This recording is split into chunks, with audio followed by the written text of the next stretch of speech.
अगर तुम यह चाहते हो कि तुम्हारा शरीर स्वस्थ हो तो केवल सोचने से कुछ नहीं होगा। तुम्हें रोज व्यायाम करना होगा, सही भोजन करना होगा, आलस्य छोड़ना होगा। यही अनुशासन है। अगर तुम यह चाहते हो कि तुम्हारा जीवन ज्ञान से भरा हो तो केवल यह चाहना कि काश मैं बुद्धिमान बनूं बेकार है।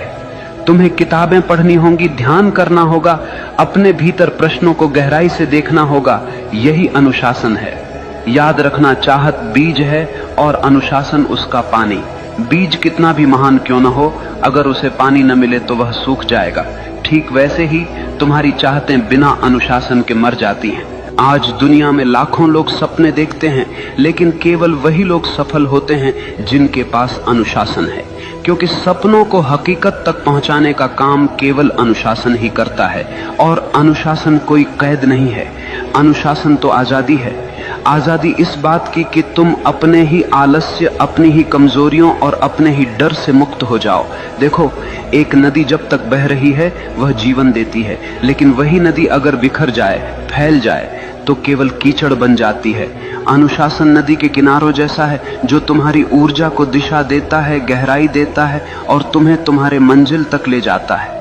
इसलिए अगर तुम सच में वही बनना चाहते हो जो तुम चाहते हो तो केवल चाहने से कुछ नहीं होगा। तुम्हें अपने जीवन में अनुशासन की आग जलानी होगी। हर दिन, हर क्षण अपने लक्ष्य के लिए समर्पित होना होगा। और जब चाहत और अनुशासन मिलते हैं तो चमत्कार होता है। तब मनुष्य वही बनता है जो वह चाहता है। मनुष्य वही बनता है जो वह गहराई से चाहता है। लेकिन याद रखना, यह जीवन कोई खेल नहीं है, यह तुम्हारी चेतना की यात्रा है।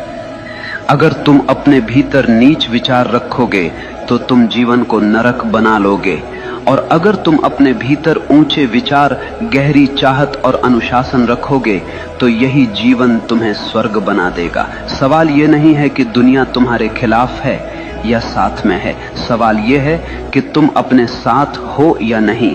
अगर तुम अपने विचारों, अपनी चाहतों और अपने अनुशासन के साथ खड़े हो तो दुनिया की कोई ताकत तुम्हें रोक नहीं सकती।